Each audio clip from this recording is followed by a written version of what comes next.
Assalamualaikum warahmatullahi wabarakatuh.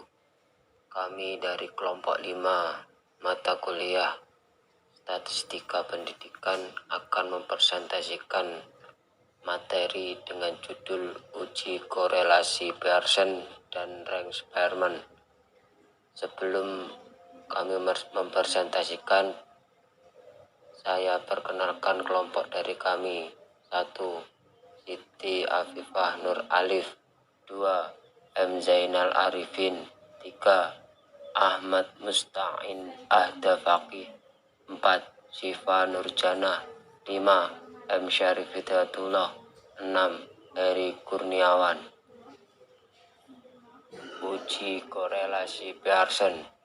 Korelasi Pearson digunakan untuk mengetahui ada tidaknya hubungan antara dua variabel, yaitu variabel bebas dan variabel tergantung yang berskala interval atau rasio parametrik yang dalam SPSS disebut skal.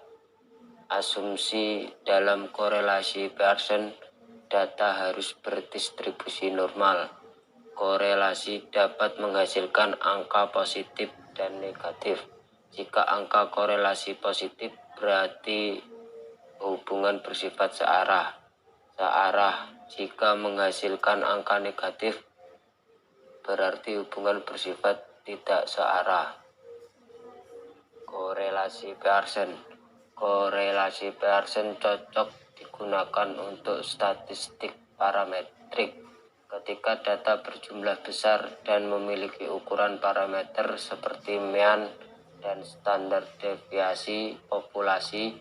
Korelasi Pearson menghitung korelasi dengan menggunakan variasi data. Keragaman data tersebut dapat menunjukkan korelasinya.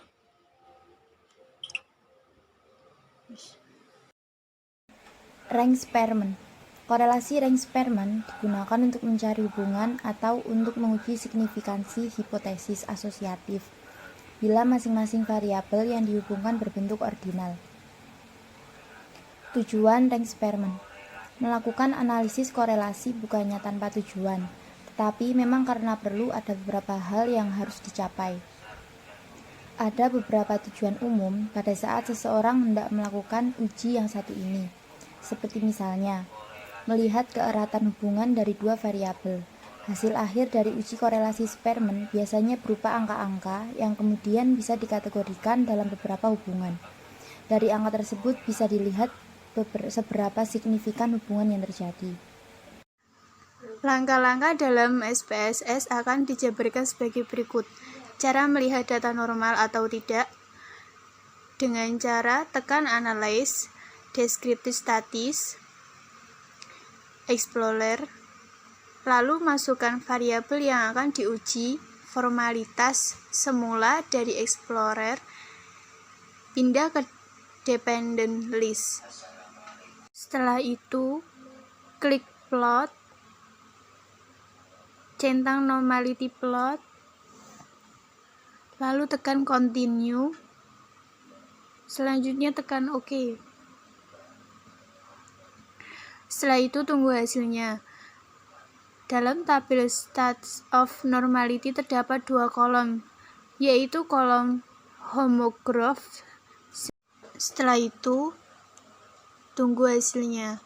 Dalam tabel Stats of Normality terdapat dua kolom, yaitu kolom homograph Simornov digunakan untuk jumlah responden di atas 30 dan Spirov digunakan untuk jumlah responden di bawah 30. Dikatakan normal jika signifikan di atas.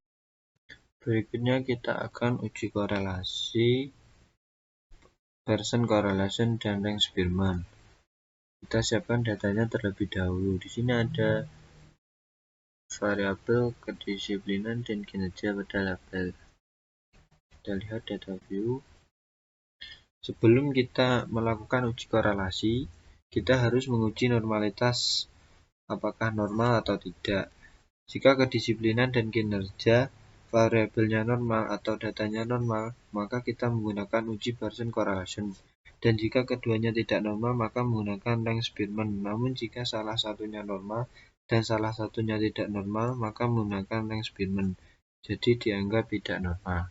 Cara uji normalitasnya dengan cara pilih analyze, pilih descriptive statistic, pilih bagian explore. Kita masukkan variabel yang akan diuji ke dependent list. Masukkan kedisiplinan dan kinerja. Bagian plot, kita centang normality plot with text. Kita klik continue.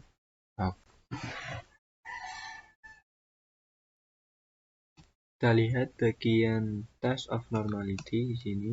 Ada Kolmogorov, Smirnov, dan Sapirowicz. Pada Kolmogorov-Smirnov ini digunakan responden lebih dari 30 dan Sapirowicz digunakan responden kurang dari 30. Di sini kita kurang dari 30, maka menggunakan Sapirowicz. Dilihat bagian signifikan ini, jika datanya 0,05 lebih dari 0,05, maka datanya normal. Kedisiplinan dan kinerja ini lebih dari 0,05, maka datanya dianggap normal. Jadi kita menggunakan Pearson correlation dengan cara pilih analyze, correlate, bivariate. Kita masukkan variabel kedisiplinan dan kinerjanya ke variabel yang kanan. Masukkan.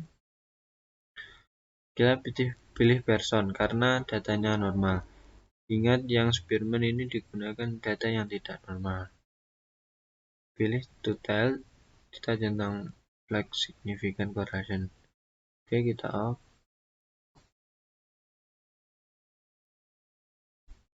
Oke, bagian yang correlation ini.